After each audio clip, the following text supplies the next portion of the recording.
Am I the asshole for letting my daughter get a septum piercing, despite my boyfriend's wishes? Sorry if my formatting is bad, I am typing this on mobile. For some context, my 36 female daughter, Maria, is in her junior year of high school, and will be turning 17 in July. She has been dating her boyfriend for a year now and he is black.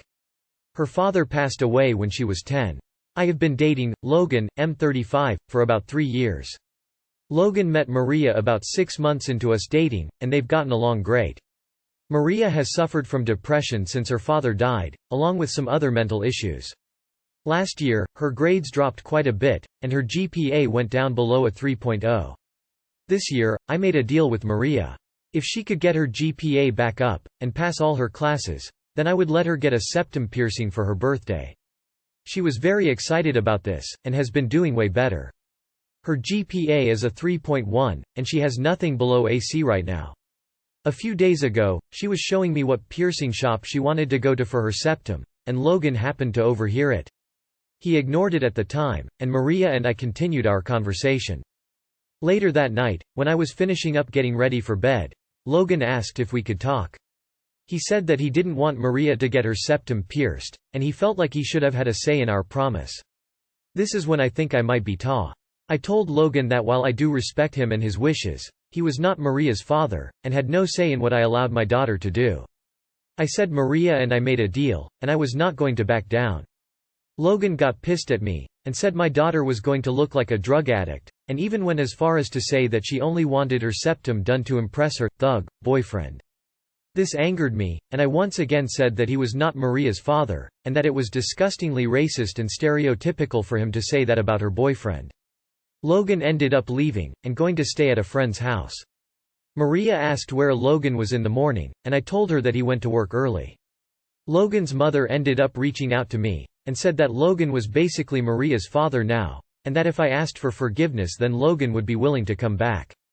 I stood my ground, and said I would not apologize or change my mind. AITA? Not the asshole, she's your daughter. You heard Logan's reasoning and don't agree with it. He's throwing a tantrum and his mom called you? Now that is unattractive. You promised your daughter, and she kept up her end of the bargain. Septum piercings aren't permanent, without upkeep, and don't have many side effects. So if she changed her mind in the future, it won't affect her much. Just remove the piercing and the hole should close, if I understand correctly. Even if it doesn't close, it's not as if she was requesting a big tattoo on her body of her current BF's name. Thank you for not allowing a man to dictate the terms of your daughter's body. I see so many posts where women accept this, and it's so sad to see how society has beaten women down into doormats. Thank you for sticking your ground. Keep it up, you're being a great mom. If things don't work out with your boyfriend, I think it would be a wise conversation to have with your daughter about bodily autonomy and why you should not let anyone, or any man, because let's be honest, that's what the majority of women have to deal with, dictate what you should do with your body. So many mothers neglect to teach their daughters valuable life lessons about saying no, what consent is, what abuse in a relationship looks like, etc. You're fighting the good fight, not the asshole. Not the asshole. Have you not noticed he's a truckload of red flags before? Racism and trying to control a young woman's body are pretty huge, and I'm sure there were other smaller things you let go by over the past 3 years. Time to take a minute to think of what you're doing and who you're doing it with. Protect your child above all. Not the asshole. He's not her father. He's not even her stepfather. He's a long-term BF. Also, she's 17. In a year she could go get the piercing even if you both disliked it. Not the asshole. He isn't, basically Maria's father now, and I really hope that after that little outburst and obvious racism, and running to his mommy to fight his battles, you don't ever allow him to be. And I'm sorry, but has he been living under a rock for the last 25 years? That kind of piercing is and has been popular for a long time, and I personally don't see anything wrong with it at her age. It's not like you're taking a 10-year-old to do it. Not the asshole. It's none of his damn business how you raise your child. Being your boyfriend does not make him her father or entitle him to a say. The fact that he's a racist is red flag number 2. Location flag. Location flag. Do you really need anything more to kick his ass to the curb? Thank you for being not the asshole. After 3 years I would completely understand that he has an opinion, but needs to realize he has no say in the final decision. She's old enough to know what she wants and she'll get one when she turns 18 anyway, so what's the difference? We're not talking a face tattoo here. If she decides she doesn't like it, she can take it out. What is truly worrisome is his attitude that he's willing to forgive you and come back if you apologize. WTF? And he had his mother call? If he's willing to ruin a seemingly good relationship because he didn't get his way over a topic that basically doesn't affect him, girl, you're better off. Location flag, location flag, location flag. Not the asshole. Logan is not your daughter's father, he is your boyfriend. Logan has no parental authority and you told him as much. He got upset and left for the night. Then, it gets weird, and he sends his mother in to fight his battle asserting he's your daughter's father now, and if you ask for forgiveness, he'll come back. Oh heck, no, either he respects you and stay in his lane or he can hit the highway. Am I the asshole for getting a guy fired for waking my baby? I live in an unincorporated or that's about to be merged with a major city. We bought our house for 350 kelvins 2 years ago and since there the entire area has been rezoned. There's a city center being built, multiple neighborhoods are popping up and the entire area is becoming pretty densely populated. Because of that the value of all the houses on my street has gone up significantly. Unsurprisingly this has led to several companies buying up houses as investments, and I receive flyers almost daily from different companies offering to buy my house for cash. Our neighborhood has clearly posted, "No soliciting," signs that get ignored by pretty much everyone. But one guy working for a particularly aggressive company started ringing my doorbell weekly asking us if we'd consider selling the house. I've told him no multiple times, as he's offering us only 20 kelvins over what we paid for the house and I'm very well aware of how much our house will be worth in a few years. I've asked him to stop coming but he keeps ringing the bell, sometimes multiple times because he knows I'm home with a newborn. I asked him to stop. I even got a little hostile once telling him off for taking advantage of people that don't know any better and offering them less than the true value of their property. He continued to come and last week he rang my doorbell multiple times and when I ignored him he started knocking on my window yelling through the glass that he had another offer. He eventually left and left a letter saying they've upped their offer by 7 kelvins. In doing all of this he woke my baby, who has colic and is a nightmare to put down. So, in a fit of rage I sent my WA an email with a picture of all the flyers and a full account of the harassment that's been happening. I know people hate HOAs but mine does not fuck around.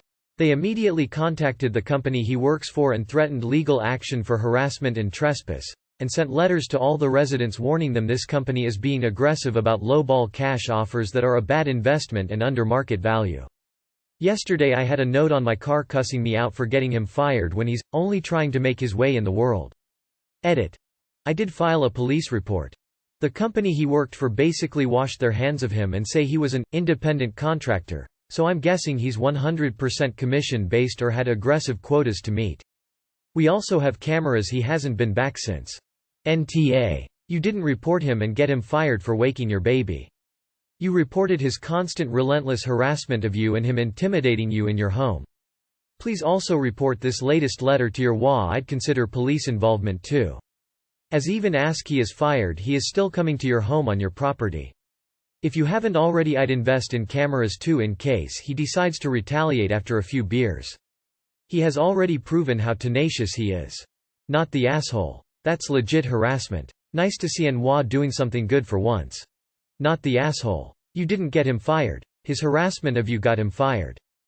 Not the asshole. He was harassing you and, frankly, trespassing on your property. You asked him nicely, and that didn't work. So you did what you had to do. Trying to make your way in the world doesn't mean you get to do whatever you want at the expense of other people.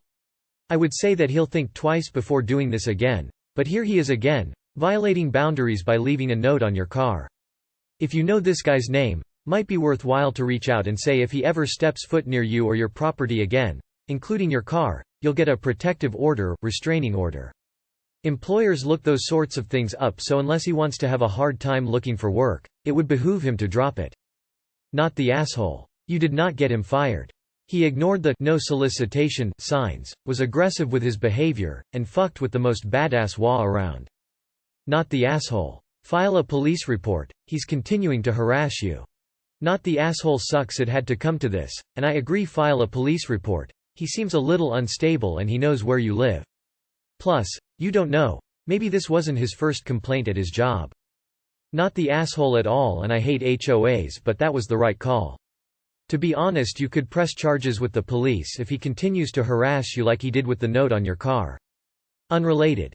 I hope baby gets over the colic soon. My niece had really bad colic as well, and I remember how hard that was for my sister. Revolving hearts. Am I the asshole for skipping my mother's 5th wedding to go to a job interview at AITA? For the past few months I, 26F, have been unemployed and desperate for a job, and I finally got an opportunity for a job at ASDA, a popular British supermarket. But the date overlapped with my 52-year-old mother's 5th wedding. Over the span of my life, my mother has been in over 50 relationships, only 5 lasting more than 2 months. As a child, this really distressed me, as I had many random men coming into my house frequently, and my mum was pretty much neglecting me throughout this. My dad left when I was 4 after my mother cheated on him with 6 guys. I found this out a lot later, and I didn't have contact with him until I was 18. After all of my mother's relationships, and 4 divorces, she finally insists she has found the right man and invited me to their wedding 2 weeks before my interview, and I realized they were the same date. I figured that going to the interview would benefit me more than the wedding and decided to go to the interview instead. I assumed my mother wouldn't mind as I had attended every wedding before that, but I was wrong. She was very angry at me, and my whole family have been calling to tell me how much of an asshole I am for missing my mother's big day. I did get the job though, and now I am financially stable enough to afford rent for my 1-bedroom flat, and I do not regret a thing. Am I the asshole? Not the asshole. You'll catch the next one. You got the job. Congrats. Tell mummy you'll catch her on wedding number 6. Not the asshole. I have a rule. I attend only one of each of the major life event parties per person. You'll only see me at one of your weddings, 1 baby shower, 1 divorce party, 1 funeral. All others get an RSVP regrets response. Okay, maybe I'd go to a 2nd funeral because you don't see those every day. I love all the snarky comments telling her you'll come to her 6th, but if you need an actually productive thing to tell her, apologize for the unavoidable conflict, just to keep the peace, and tell her you'd love to take her out to dinner. Make them dinner to celebrate their 1st anniversary next year, either on the date or near it, if they want that date for something special just for them. But set a price limit if you go out. That could get rough. Not the asshole, for sure. Congrats on getting the job. Not the asshole. Wedding notices usually go out well before the fact so that people can schedule around them. If she'd given you a normal amount of notice, you could have scheduled the interview for a date that wouldn't have interfered. Not the asshole. She told you about the wedding 2 weeks before your interview. Who does that? She should have given notice much earlier. And based on your unemployment at the time, I feel should definitely have understood how badly you needed this job. Block all of them for a while if they don't stop harassing you. Not the asshole. Let her know you'll be there for number 6. Am I the asshole for telling a kid not to touch my service dog? I am disabled and I have a service dog. As many of you might already be aware, service dogs are working dogs and should not be distracted or petted during their work or in general as they're guarding their handler. I've had a kid the other day approach me asking me if she could pet my service dog. The kid was around 5-6 years old. I told the kid, "No, you won't pet the dog." The kid's mom came and apologized and explained to the kid that it's a working dog and we can't pet it. The kid asked what's a working dog and the mom explained. And the kid again asked, "And I really can't pet the dog?" And I said, "We said it again. No, you can't pet the dog. It's a working dog. No means no." My tone was strict because I got frustrated on how the kid insisted. The mom then berated me and told me I don't have to be rude about it and that the kid didn't even approach the dog. Just asked the question again and I could simply say no or let her handle it. She said that I'm an asshole because instead I chose to be rude about it. I am honestly tired of having to explain to people and especially little kids on why they can't pet my service animal, and I have no patience to be nice or kind to them when these questions pop. My brother told me I was being an asshole though because it was a kid who just had some questions and nobody forced me to deal with it and I just was rude instead of letting the mom handle it. Mild, you are the asshole because the parent was handling it. If parent wasn't handling it, or was going to say yes, then sure, be firm. This isn't a question of am I the asshole for saying don't touch the dog, it's am I the asshole for interfering with her parenting. Edit. Wow. After reading your responses about how you didn't like the mother's tone, and that's why you interfered, because she was explaining in a soft-spoken, child-friendly manner instead of being strict, I'm removing the mild. The kid wasn't going to touch the dog. The mother was handling it. You disapproved of her tone of voice speaking to her kid. Edit. Thanks for awards folks. Smile. You are the asshole. You can be disabled and an awe, as this example demonstrates. You have every right to enforce the boundary that your working dog is not to be pet by others. Expecting a young child to adhere to adult behavior standards, don't ask a second time, don't express disappointment, is absurd. It was not your place to punish the child with a harsh answer. It wasn't necessary at all. You are the asshole. Soft. You are the asshole from the original post, but solid. You are the asshole from the comments after. You don't think the mom was being strict enough, but it's not your child to parent. The mom was handling it, and the dog was not going to be bothered. The fact that the kid actually asked before approaching the dog probably means the mom is doing a pretty good job in general. Getting snippy because you don't like the way the mom parents is like if the mom insisted, "Oh, but petting the dog just this one time can't hurt, right?" It's not her dog, just like it's not your kid. Yes, you are the asshole for going at a child who didn't even touch your dog. If you are so fragile you can't handle the fact people are gonna ask about the dog, don't go in public. The 5-year-old was excited just seeing a dog, he was then disappointed he couldn't pet it. You literally crapped on that kid's day over them asking a question twice. Never have a kid, you don't have the patience for it. You are the asshole. It's a kid. Literally 5. Kids have questions. The mom was taking care of it. There was no risk of this kid petting your service dog. Mom was handling it fine. If it was an adult, yeah, honestly be as rude as you want. They should understand immediately. You are the asshole. Straight off the bat you sound overly aggressive to a small child. "No, you won't pet the dog," is an unnecessary response to a child that simply asked if they could pet your dog. Manners cost nothing, yet it seems a 5-6-yo has better manners than you, an adult. You are the asshole. I can imagine constantly having to explain to people why is frustrating. A 5-6-year-old who has no experience with working dogs however doesn't know the difference. The mom tried to handle it politely and you were rude about it. You are the asshole. This happened to me a few months ago to me with girl I was nannying as we passed someone with a service. A kid's whole thing is that they're exploring boundaries and learning what they can or cannot do. She literally didn't know what a service dog was and afterwards I had to explain in great detail what they do and why you can't pet them. I also had to explain afterwards how people just have bad days sometimes and snap at people when they shouldn't.